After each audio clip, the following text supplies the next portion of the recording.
মিনাল হকের প্রত্যাশা ভাস্কর্য এর অবস্থান কোথায়?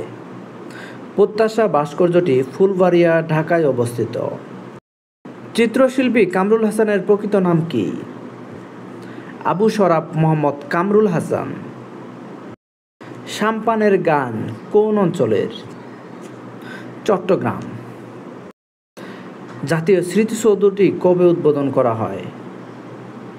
1982 সালের 16 ডিসেম্বর। শিক্ষাক্ষেত্রে নোবেল খ্যাত ইয়াইদান পুরস্কার লাভ করেন কে? ফজলে হাসান আবেদ। স্বাধীন বাংলাদেশের রাজধানী হওয়ার পূর্বে ঢাকা বাংলার রাজধানী ছিল 4 বার। স্বাধীনতা পদক প্রদান করে মন্ত্রিপরিষদ বিভাগ। সীতাকোট বিহার কোথায় অবস্থিত? দিনাজপুর। বাংলাদেশ টেলিভিশনের লোগোর ডিজাইনার কে? Emdad Hossain. Power system master plan অনুযায়ী 2041 সালে বিদ্যুৎ উৎপাদনের লক্ষ্যমাত্রা কত? 60,000 মেগাওয়াট। Thank you.